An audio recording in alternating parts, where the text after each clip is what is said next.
Guest వచ్చారు. ఆ guest గురించి చిన్న ఇంట్రడక్షన్ ఇస్తాను. ఆయన ఒక గొప్ప నటుడు. ఆయన ఒక గొప్ప నిర్మాత.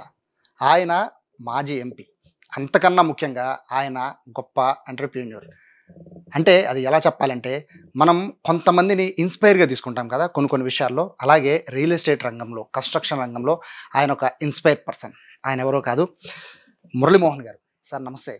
బేసిక్‌గా సార్ ఇప్పుడు ఈ రియల్ ఎస్టేట్ కన్‌స్ట్రక్షన్ రంగం మొత్తం మీద మీ వరకొచ్చిందో లేదో తెలీదు గానీ, మిమ్మల్ని ఇన్‌స్పైర్‌గా తీసుకొని చాలామంది రియల్ ఎస్టేట్ రంగంలోకి అడుగు పెడుతూ ఉన్నారు. సో, మొదట అటువంటి వాళ్ళకి ఏం జెప్తారు? కేవలం మీ వాయిస్‌లు, మీ ఇంటర్వ్యూలు వినే చాలామంది రియల్ ఎస్టేట్ రంగంలోకొస్తున్నారు. దాని మీద ఏం జెప్తారు? అంటే మీరు అడిగిన ఈ ప్రశ్నకి సమాధానం అంటే కొంచెం బ్యాక్‌గ్రౌండ్‌కెళ్ళాలి. నేను సినిమా యాక్టర్‌గా రాకముందు నేను బిజినెస్ అంటే నాకిష్టం. నా బిజినెస్ జీవితం మొదలైంది ఇక్కడే. హైదరాబాద్ విజయవాడలోనే. విజయవాడలో కిసాన్ ఇంజినీరింగ్ కంపెనీ అని ఒక కంపెనీ. ఆ కంపెనీలో వర్కింగ్ పార్ట్నర్‌గా జాయిన్ అయ్యాను నేను. వాళ్ళు ఇచ్చిన ఆఫర్ అది అప్పుడు. నెలకు రూ. 100 జీతం. 15 పైసలు లాభాల్లో వాటా. దాంతో ఆఫర్ ఇచ్చారు. నాకు అంతకంటే ఇప్పుడు అవకాశాలు వేరే ఏమి లేవు. వ్యాపారం చేద్దామంటే డబ్బులు లేవు, ఉద్యోగం చేద్దామంటేనేమో డిగ్రీ లేదు. ఓకే, ఇది కూడా మంచి కంపెనీ అని చెప్పి అందులో జాయిన్ అయ్యాను. బాగా కష్టపడ్డాను. కష్టపడటం వల్ల కుస్తీ కాస్తి కాదు, పగలు రాత్రి కూడా కష్టపడి బాగా డెవలప్ చేశాను దాన్ని. ఒక 4 ఏళ్ళు అయ్యేటప్పటికి అదే కంపెనీలో ఒక షేర్ హోల్డర్ షేర్ అమ్మేస్తానంటే మా ఆవిడ తనకున్న పొలం అమ్మేసి ఇది డబ్బులు తెచ్చి ఇచ్చింది. ఆ డబ్బులతో అదే కంపెనీలో 50% షేర్ హోల్డర్ అయ్యాను. ఇవాళ రోజు నీ స్టేజ్కి రాగలిగాను అంటే ఎవరైనా, నేనే కాదు ఎవరైనా సరే, కృషి, దీక్ష, పట్టుదల అనేది అవసరం. అలాంటి పట్టుదల లేకుండా ఓవర్ నైట్ అయిపోవాలి, పెద్దాడు అయిపోవాలంటే అవ్వదు. ఎందుకంటే ఒక బిడ్డ పుడతాడు. బిడ్డ పుట్టిన తర్వాత ఎన్నేళ్ళే నడుస్తాడు? ఒక సంవత్సరం 2 ఏళ్ళు అయ్యాక అది నడిచేది. ఆ తర్వాత చదువు ఎప్పుడు మొదలు పెడతాడు? 5వ సంవత్సరంలో ఎప్పుడు మొదలు పెడతాడు. ఓ డిగ్రీ అయ్యి తన కాళ్ళ మీద తను ఉద్యోగం చేసే స్టేజ్ రావడానికి ఎన్ని ఏళ్ళు పడుద్ది? 20 ఏళ్ళు పడుతుంది. అప్పుడు కదా తను ఏదో ఒక దారికి వచ్చేది. అందుకని కొంతమంది ఈ మధ్య కాలంలో చూస్తే కొంతమంది ఈజీ మనీ ఎలా తెల్లారిపాటికి అది అలా రిచ్ అయిపోవాలి, లేకపోతే 1 ఇయర్ తిరగకుండా మనం పెట్టిన డబ్బు 10 రెట్లు ఎప్పుడు లాభం వస్తుంది, ఇట్లా ఆలోచించే వాళ్ళు ఎక్కుతారు. అలా ఆలోచించే వాళ్ళు టెంపరీగా లబ్ధి పొందుతారేమో కానీ పర్మనెంట్గా ఉండలేరు. ఎప్పుడూ కూడా మనం చేసే వ్యాపారం నీతివంతంగా చేయాలి, నిజాయితీవంతంగా చేయాలి. మన దగ్గర ఒక నమ్మకంతో మన దగ్గరకు వచ్చే కస్టమర్ ఒక నమ్మకంతో రావాలి. వాళ్ళు ఇచ్చిన నమ్మకాన్ని మనం నిలబెట్టుకోగలగాలి. వాళ్ళు ఎక్స్పెక్ట్ చేసిన దానికంటే మనం బాగా చేయాలి. మేము బాగా చేస్తామని చెప్పిన దానికంటే మేము ఎక్కువ చేయాలి. అలా చేసినప్పుడే నిలబడేది. అలా కాకుండా మోసం చేసో, వాళ్ళని ట్రాప్లు పెట్టేసో మనం చేసామనుకోండి, వాళ్ళు బయటపడకపోవచ్చు. 4 రోజుల తర్వాత బయటపడుతుంది, 4 ఏళ్ళు అయిన తర్వాత బయటపడుతుంది. మన వైద్యేమిటి? ఒక మంచి పేరు సంపాదించాలంటే చాలా ఏళ్ళు పడుతుంది. ఒక చెడ్డ పేరు రావాలంటే 2 రోజులు చాలు. అందుకని మనం చేసే ఏ వ్యాపారమైనా, అది రియల్ ఎస్టేట్ అవ్వచ్చు, సినిమా వ్యాపారం అవ్వచ్చు, లేకపోతే ఇంకేదైనా వ్యాపారం అవ్వచ్చు, షేర్ క్యాపిటల్స్ అవ్వచ్చు, ఏదైనా నీతిగా, నిజాయితీగా, నిలకడగా చేయాలి. అలా చేస్తేనే పైకి వస్తారు. యాక్చువల్‌గా సార్ రియల్ ఎస్టేట్ అంటే, బయట చూసే జనాలకి ఎట్లా ఉంటుందంటే, రియల్ ఎస్టేట్ అంటే ఎట్లైనా ఫ్లాట్ కొనిపించాలో, లేకపోతే అపార్ట్మెంట్‌లో ఫ్లాట్ కొనిపించాలో, ఇట్లా ఏదో ఒకటి చేస్తారు రియల్ ఎస్టేట్ వాళ్ళందరూ కూడాను ఒక ఒపీనియన్ ఉంది. బట్ మీలాంటి వాళ్ళు కొంతమంది ఎప్పుడైతే ఈ ఫీల్డ్‌లోకి వచ్చిన తర్వాత నుంచి ఏంటంటే ట్రస్ట్, నమ్మకం. ఇప్పుడు శ్రీకారం ఉంది సార్. సో, ఒక ట్రస్ట్. సో, జైబేరి ఒక ట్రస్ట్. సో, ఈ ట్రస్ట్‌ని బేస్ చేసుకునే ఇప్పుడు వ్యాపారం రియల్ ఎస్టేట్‌లో సక్సెస్ అయిన వాళ్ళందరూ ట్రస్ట్‌ని బేస్ చేసుకొని సక్సెస్ అయినోళ్ళే. సో, ఇప్పుడొచ్చే యువతకి మీరేం చెప్తారు? అంటే ఒక ట్రస్ట్ ఒకటి సరిపోతుందా? లేకపోతే ఇంకా అడిషనల్ క్వాలిఫికేషన్స్ ఏమన్నా కావాలా? ఈ రియల్ ఎస్టేట్‌లో సక్సెస్ అవ్వాలంటే? డెఫినెట్గా చాలా క్వాలిఫికేషన్స్ కావాలి. ఎందుకంటే ఈ రియల్ ఎస్టేట్ బిజినెస్లో ముందుగా ల్యాండ్ కొనాలి అనుకుంటే చూసుకొని లిటికేషన్స్ ల్యాండ్ కొనాలి. దాంట్లో ఎవరెవరు ఉన్నారు, దానికి వాటాదారులు ఎవరు ఉన్నారు, లేకపోతే తండ్రికి పిల్లలు ఎంతమంది ఉన్నారు, వాళ్ళు మేజర్లు అయిన వాళ్ళు ఎంతమంది ఉంటారు. ఒక ల్యాండ్ కొనేటప్పుడు నేను ఒక్కడిని అమ్మే సంతకం పెడితే అవ్వదు. రేపు పొద్దున్న వారసులు రేపు పొద్దున్న మాకు తెలియకుండా మా నాన్న అమ్మేశాడు అని అంటే ఏమవుద్ది? వారు దీన్ని నమ్మకంతో వచ్చి కొనేవాళ్ళు ఇది చేయాలంటే లాయర్ దగ్గర సరి అయిన లాయర్ ఉంటే సలహా ఇస్తాడు. ఇదిగోనండి ఈ ల్యాండ్ ఇది, ఈ ల్యాండ్ మీద ఇదిగో ప్రొపరేటర్ పలానా అతను, దీనికి వారసులు వీళ్ళు ఉన్నారు, వీళ్ళందరూ కూడా రిజిస్ట్రేషన్లో వచ్చి సంతకాలు పెడితే జెన్యున్గా ఉంటుందండి. అలా కాకుండా ఒకళ్ళు పెట్టి ఒకళ్ళు పెట్టకుండా ఉంటే మాత్రం ఎప్పుడైనా లిటికేషన్. ఎందుకంటే ఇది రెవెన్యూ, ఈ బిజినెస్ రెవెన్యూ అవటం మూలంగా ఏమవుతుందంటే ఒకవేళ కోర్టులో ఎవరన్నా వచ్చి కేసారు అనుకోండి, ఇది మా సైట్ ఇది అని, అది అవునా కాదా అనేది రుజువు చేసుకోవడానికి ఇయర్స్ పడుతుంది. అప్పుడు దాకా మన డబ్బంతా స్టాగ్నేట్ అయిపోయి ఆగిపోద్ది.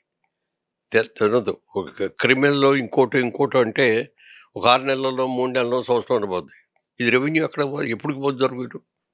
ఇప్పుడు ఇక్కడ కేసు వేసారనుకోండి, ఈ కేసులో ఈ కోర్టులో ఓడిపోయారు. తాలూకా కోర్టు నుంచి డిస్ట్రిక్ట్ కోర్టుకి వెళ్తాడు, డిస్ట్రిక్ట్ కోర్టు హైకోర్టుకి వెళ్తాడు, హైకోర్టు నుంచి సుప్రీంకోర్టుకి వెళ్తాడు. ఇవన్నీ మన జీవితం అయిపోద్ది. యాక్చువల్గా అంటే ఈ క్వశ్చన్ అడగచ్చలేదు సార్. సక్సెస్ఫుల్ మీరు కన్స్ట్రక్షన్ ఫీల్డ్లో సక్సెస్ఫుల్ ఉన్నారు, మీకు ఇట్లాంటి అనుభవాలు ఏమన్నా ఎదురయ్యా? మీరేమైనా ఇబ్బంది పడిన సందర్భం ఉందా? అస్సలు లేదు. ఎందుకు లేదు అంటే మేము చాలా జాగ్రత్తగా చేస్తాం. అసలు ఇది ఎందుకు చేయాల్సి వచ్చింది అనే దానికి చిన్న బ్యాక్గ్రౌండ్ కూడా చెప్పాలి. నేను బిగినింగ్ నుంచి బిజినెస్లో విజయవాడలోనే బిజినెస్ చేశాను. కిసాన్ ఇంజనీరింగ్ కంపెనీ చాలా మంచి కంపెనీ అయింది, మంచి పేరు వచ్చింది, బాగా బిజినెస్ చాలా ఫ్లరిషింగ్గా ఉన్నప్పుడు అనుకోకుండా నాకు ఆఫర్ వచ్చింది. అంతకుముందు చాలాసార్లు వచ్చింది, కానీ వచ్చినప్పుడు కూడా ఎప్పుడు వద్దు నేను ఇక్కడ చాలా హ్యాపీగా ఉన్నాను, బాగా చేసుకుంటున్నాను, వ్యాపారం బాగుంది, నాకు ఇది చాలు అని చెప్పి వెళ్ళా. అయితే ఒక పెద్ద ప్రొడ్యూసర్, అట్లు చంద్రరావు అనే ఒక పెద్ద ప్రొడ్యూసరు డైరెక్ట్గా హీరో ఆఫర్ ఇచ్చారు. ఆయన నా దాంట్లో హీరో కొత్త వాళ్ళతో చేస్తాను, అందులో మీరు హీరోగా చేయాలి అని అడిగితే ఇప్పుడు ఏం చేయాలో తెలియలా, ఒప్పుకోవాలా ఒప్పుకోకూడదా. ఒప్పుకుంటే ఏమో ఇప్పుడు ఉన్న బిజినెస్ ఉన్నదో ఏదో ఉన్నది ఊడింది, ఉంచుకున్నది ఊడుతుంది అంటారే, అలా అటు వెళ్ళి దాని మీద ఏదో మోస్తూ వెళ్ళి అక్కడ సక్సెస్ కాలేక అటు తిరగటం ఇక్కడ ఉన్న బిజినెస్ పాడయ్యి అట్లా అవ్వకూడదు కదా. అందుకని అన్నీ ఆలోచించుకొని ఒక నిర్ణయం తీసుకొని వెళ్దాం, ట్రై చేద్దాం. ఇట్లాంటి అవకాశం ఎప్పుడూ రాదు, వచ్చింది. ఈ వచ్చిన అవకాశాన్ని సద్వినియోగం చేసుకోవడానికి ప్రయత్నిద్దాం. సక్సెస్ అయితే కంటిన్యూ చేస్తాం, సక్సెస్ కాకపోతే మన వ్యాపారం మనం ఇక్కడే ఉంటాం. సాధారణంగా జనాలకి 3 టైప్ ఆఫ్ పీపుల్ ఉంటారు సార్. ఒకటి ఏంటంటే ల్యాండ్ కొనేసి రెంట్లో ఉండాలి, ల్యాండ్ అట్లా ఉంచుకుందాం అనుకుంటారు. రెండో వాళ్ళు ఫ్లాట్ కొనేసుకుంటారు, కన్స్ట్రక్షన్ కట్టుకుందాం, సింగిల్గా ఇండివిజువల్ ఉందాం. మూడో వాళ్ళు అపార్ట్మెంట్ ఫ్లాట్ తీసుకుందాం అనుకుంటారు. ఈ డిబేట్ అనేది ఎప్పటి నుంచో నడుస్తుంది సార్. మూడిట్లో ఏది కరెక్ట్ అనేది ఎవరు నిర్ణయించుకోలేని పరిస్థితి, ఎవరికి నచ్చింది వాళ్ళు చెప్తున్నారు. మీరు చెప్పే మాట కోసం నాకు తెలిసి కొన్ని వేల మంది రెడీగా ఉంటారు, మీరేం చెప్తే అది చేయడానికి. మీ సజెషన్ ఏంటి సార్? ఈ మూడిట్లో ఏది బెస్ట్? ల్యాండ్ కొని పక్కన పెట్టేసుకోవడం బెస్టా, ల్యాండ్ కొని ఫ్లాట్ కట్టుకోవడం బెస్టా, లేదా అపార్ట్మెంట్ ఫ్లాట్ కొనుక్కోవడం బెస్టా? సార్ దీంట్లో పెళ్ళి అయిన తర్వాత ప్రతివాడు ఏమనుకుంటాడు, నాకు సొంత ఇల్లు కట్టుకోవాలనుకుంటాడు. ఇల్లు కట్టుకునే డబ్బులు మనకు వచ్చే జీతాలకి ఇల్లు కట్టుకునేంత డబ్బులు ఉండకపోవచ్చు. కనీసం సైట్ కొనుక్కుందాం, 200 గజాలు సైట్ కొనుక్కుందాం, డబ్బులు ఉన్నప్పుడు ఇల్లు కట్టుకుందాం అనుకుంటాం. ముందు సైట్ కొనుక్కుంటాం, తర్వాత డబ్బులు ఉన్నప్పుడు కట్టుకుంటాం, బ్యాంక్ లోన్ తెచ్చుకుంటాం, కట్టుకుంటాం, ఏదో చేస్తాం. అలా కాకుండా ఓవర్ నైటే జరగాలంటే జరగదు కదా. ఒకసారి నేను 100 ఫ్లోర్లు కట్టుకోవాలి నేను ఇల్లు అని నాకు కోరిక ఉందనుకోండి, కట్టుకోగలనా? కట్టుకోలేవు. అందుకని ముందు సైట్ కొనుక్కోవాలి. ఇప్పుడు నేను ఇందాక చెప్పానే, పసిబిడ్డ పుట్టిన తర్వాత పుట్టగానే పరిగెడతాడు కదా. మెల్లగా 6 నెలలు అలా ఉండి 6 నెలల తర్వాత పాకటం నేర్చుకొని, పాకటం అయిన కానించి నన్ను లేచి నిలబడి కింద పడతా లేస్తా చేసి నడవటం నేర్చుకొని ఇట్లా ఎన్ని చేస్తారు. ఇది అంతే. ఓవర్ నైట్ అవ్వాలంటే ఇదే జరగదు సార్. ఇప్పుడు మిమ్మల్ని చూసి అంటే మీరు ఫీల్డ్లోకి వచ్చిన తర్వాత చాలామంది మొదట్లో చెప్పుకున్నట్టు చాలామంది ఈ ఫీల్డ్లోకి వచ్చారు సార్. ఇప్పుడు చూస్తున్న వాళ్ళందరూ కూడా వాస్తవం మీకంటే జూనియర్సే. ఇప్పుడు అంటే చాలామంది ఈ ఫీల్డ్లోకి వస్తున్నారు కరెక్టే, కానీ ఆ ఫీల్డ్లోకి వచ్చిన దాన్ని నిలబెట్టుకోలేకపోతున్నారు. ఈ మనకి సుధీర్ గారు లాంటి వాళ్ళు మాత్రమే, కొంతమంది మాత్రం నిలదొక్కుంటున్నారు, అది కూడా ట్రస్ట్ని బేస్ చేసుకుని. సో ఇప్పుడు మీరు అంటే చాలా తక్కువ మందికి కనెక్ట్ అవుతారు. మురళీమోహన్ గారిని కనెక్ట్ చేసుకోవాలంటేనే ఆయన మైండ్ సెట్ని అర్థం చేసుకోవాలని కష్టం చాలామంది బయట అంటూ ఉంటారు. సో ఎలా సుధీర్ గారిని ఎలా కరెక్ట్ చేసుకున్నారు? ఈ ఆఫీస్ ఓపెనింగ్కి రావడానికి ప్రధాన కారణం ఏంటి? నన్ను చాలామంది కంపెనీ వాళ్ళు పిలుస్తారు, మీరు వచ్చి ఓపెనింగ్ చేయాలండి, 4 మంచి మాటలు చెప్పాలండి. వస్తా, కానీ అసలు మీ గురించి నాకు తెలియకుండా నేను రాను కదా. మీరు మంచి వాళ్ళో కాదో నాకు తెలియాలి, మీరు కొనే భూమి మంచిదో కాదో నాకు తెలియాలి, మీరు బాగా చేస్తారో లేదో నాకు తెలియాలి. తెలియకుండా నేను ఎలా చెప్తా అని నేను ఎంక్వైరీ చేసిన తర్వాత నాకు మెంటల్ సాటిస్ఫాక్షన్ ఉంటేనే వెళ్తా. అట్లా మరి ఆయన దగ్గర కూడా అదే. ఆయన వచ్చి ఆఫర్ చెప్పారు, ఆయన ఎవరో నాకు తెలియదు. విజయవాడ నుంచి విజయవాడ అనేప్పటికీ మనకి బాగా ఇక్కడి నుంచి పెరిగి వెళ్ళడమే కదా వ్యాపారంలో. ఇలా ఎంక్వైరీ చేస్తే గుడ్ రిపోర్ట్ వచ్చింది. ఆయన కూడా ఆయన చెప్పిన మాటలు అవన్నీ కూడా చూస్తే బిగినింగ్లో నేను ఎలా కష్టపడ్డాను, ఎంత మంచి పేరు తెచ్చుకోవాలని తాపత్రయపడ్డాను, అవన్నీ ఆయన తాపత్రయపడతాడు. సో ఓకే, ఇలాంటి దానికి మనం వెళ్ళొచ్చు అని అనుకున్నాం, వచ్చాం. చెప్పే కదా సార్, మీరు ఎంకరేజ్ చేశారంటే ఖచ్చితంగా అవతల పర్సన్ కూడా జెన్యూన్ పర్సన్ అయి ఉండాలి అనేది ఫీలింగ్. సుధీర్ గారు, వాస్తవంగా మురళీమోహన్ గారు రియల్ ఎస్టేట్ ఆఫీస్ ఓపెనింగ్కి ఏదైనా వస్తున్నారు అంటే ఖచ్చితంగా ఆ బ్రాండ్ ఎలా ఉంటుందంటే రాజమౌళి సినిమాకి ఎట్లాగా బ్రాండ్ ముద్ర ఉంటుందో ఆ ముద్ర మీరు వేసుకున్నట్టే వాస్తవంగా. ఎందుకంటే బ్రాండ్ అంబాసిడర్ కదా ఆయన. ఆయన రాజముద్ర లాంటి మనిషి మురళీమోహన్ గారు. సో ఎలా సాధ్యపడింది? ఎందుకంటే సార్ చాలా తక్కువ ఆఫీసులకు వస్తూ ఉంటారు ఓపెనింగ్. ఎలా తీసుకురాగలిగారు? నాకు చిన్ననాటి నుంచి ఆయన్ని చూస్తే ఒక మంచి ఇన్స్పిరేషన్ ఉండేదండి.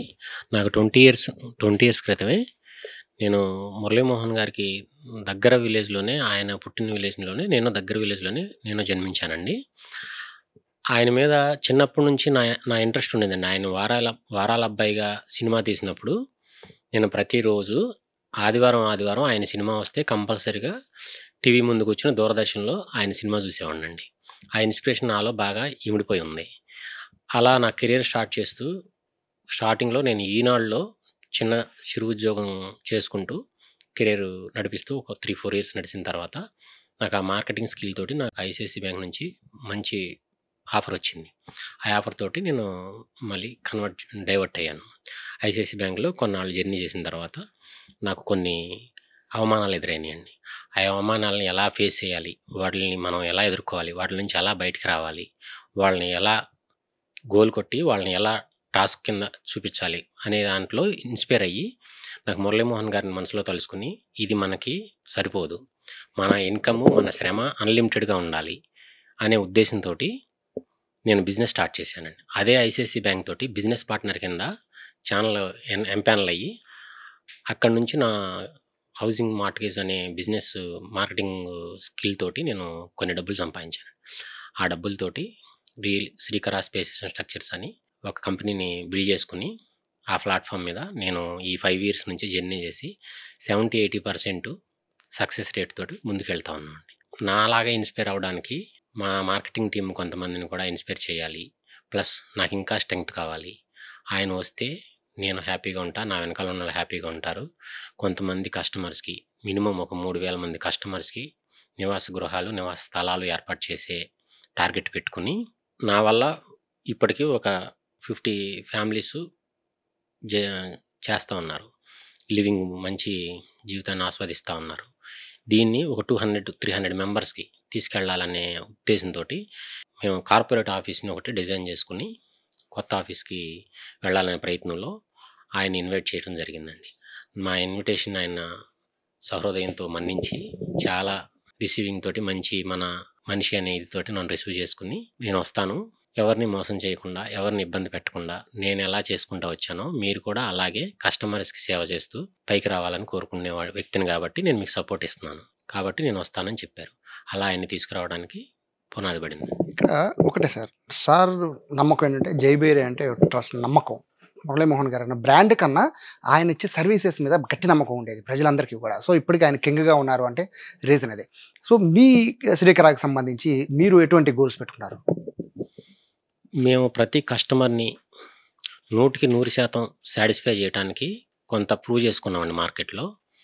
దాంట్లో భాగంగా డెవలప్మెంట్స్ని మేము ఏదైతే అన్నామో ఆ మాటని గవర్నమెంట్ ఇచ్చిన నామ్స్ ప్రకారం డెవలప్ చేసి కొంతమంది దగ్గర మన్ననలు పొందామండి. దాంట్లో డెవలప్మెంట్స్లో కాంప్రమైజ్ కావడం కానీ, ఒక లీగాలిటీలో కాంప్రమైజ్ కావడం కానీ, సార్ చెప్పినట్లుగా లీగల్ని 2 to 3 లాయర్స్ తోటి ప్యానల్ చేయించుకుని వాళ్ళు ఓకే అన్న తర్వాతే ల్యాండ్ మీదకి మేము బ్రాండింగ్ వేస్తామండి. ల్యాండ్ పర్చేజ్ చేసి ప్లాట్లు చేసి ఒక నమ్మకాన్ని క్రియేట్ చేసుకున్నాం. అట్లాగే ఏపీ సిఆర్డిఏ మరియు రెరా కంపల్సరీగా అప్రూవల్స్ తీసుకుని వాళ్ళ నిబంధనల ప్రకారం అత్యాధునిక డెవలప్మెంట్స్ తోటి ప్లాట్లు నిర్మించి స్థలాన్ని కస్టమర్స్కి ఏర్పాటు చేస్తా ఉన్నాం. మళ్ళీ మీ కాంటాక్ట్ చేయాలంటే ఎట్లా సార్? వెబ్సైట్ కానీ లేకపోతే మీ కాంటాక్ట్ నెంబరు ఏమన్నా కస్టమర్స్ కావాలంటే? మాకు శ్రీకర ఇన్ఫ్రా www.srikarainfra.com అని వెబ్సైట్ ఉందండి. దాంట్లో మా డీటెయిల్స్, కాంటాక్ట్ నెంబర్స్, మా వెంచర్ డీటెయిల్స్, యాక్టివిటీస్ మొత్తం దాంట్లో ఉంటాయండి. ఏ కస్టమర్ అయినా సరే ఆ వెబ్సైట్లోకి వెళ్ళి చేసుకోవచ్చు. మాకు మెయిన్గా ఇంకొక స్ట్రెంగ్త్ ఏంటంటే కంపెనీ ఈ స్థాయిలో ఉండటానికి మార్కెటింగ్ వాళ్ళు మాకు చాలా మంచి టీము బిల్డ్ అయ్యి ఉండటం వల్ల మేము ఎక్కువగా స్పీడ్గా నేను నా ఎదుగుదలకు వాళ్ళ ఎదుగుదలకు మేము చేదోడు వాదోడుగా వెళ్తూ ఉన్నామండి. దీంట్లో బాగా మార్కెటింగ్ వాళ్ళని మేము ఎంకరేజ్ చేస్తూ ఉన్నాం. ఎప్పుడైనా సరే మార్కెటింగ్లో డిసిప్లైను, కన్సిస్టెన్సీ ఈ 2 మెయింటైన్ చేసిన వాళ్ళు రియల్ ఎస్టేట్లో అత్యద్భుతంగా బిల్డర్స్ కంటే కూడా, రియలేటర్స్ కంటే కూడా మార్కెటింగ్ పర్సన్ ఎక్కువ డబ్బులు సంపాదించుకోవడానికి మంచి ప్లాట్ఫామ్స్ అండి. నా దగ్గరనే కాదు, ఏ మంచి కంపెనీలో అయినా సరే మార్కెటింగ్ వాళ్ళకి ఈ 2 ఉండాలి కంపల్సరీ. డిసిప్లిన్ మెయింటైన్ చేయాలి, కన్సిస్టెన్సీ. ఒక కంపెనీ కాకపోతే ఇంకో కంపెనీకి వెళ్ళిపోదాం, ఒక ఊరు కాకపోతే ఇంకొక ఊరికి వెళ్ళిపోదాం, ఈ వెంచర్ కాకపోతే ఇంకో వెంచర్కి వెళ్దాం అనే థాట్స్ లేకుండా ఒక చోటే స్థిరంగా నిలబడి కష్టపడితే అది కొన్ని సంవత్సరాలకైనా సరే మన ఎనర్జీని డబుల్ తోటి బూస్టింగ్ వెనక్కిస్తుంది. సో రాబోయే రోజుల్లో మీ కంపెనీ ఇంకా గొప్ప పేరు సంపాదించాలని కోరుకున్నాం. అలాగే 5లో కాదు 1లో ఉండాలని కూడా ఆకాంక్షిస్తున్నాం. సో ఇది మురళీమోహన్ గారు చెప్పిన వాటిలో చాలా కీలకమైన పాయింట్స్ కూడా మీరు విన్నారు కదా. ఏదైనా కూడా రేపు పొద్దున అమరావతిలో పెట్టుబడి అనేది ఖచ్చితంగా భవిష్యత్తుకి ఒక పునాది లాంటిది అని అంటున్నారు. ఒక పుట్టిన బిడ్డ ఏ విధంగా అయితే చిన్న చిన్నగా స్టార్ట్ అయ్యి పెరుగుతాడో అదేవిధంగా అమరావతి ఖచ్చితంగా డెవలప్ అయి తీరుతుంది. ఎవరు ఎన్ని చెప్పినా కూడా అమరావతిలో పెట్టుబడి అనేది భవిష్యత్తుకి ఒక బంగారు బాసటగా నిలుస్తుంది అనేది చెప్తున్నారు. కెమెరా పర్సన్ కృష్ణతో సాయి సుమన్ టీవీ, విజయవాడ నుంచి.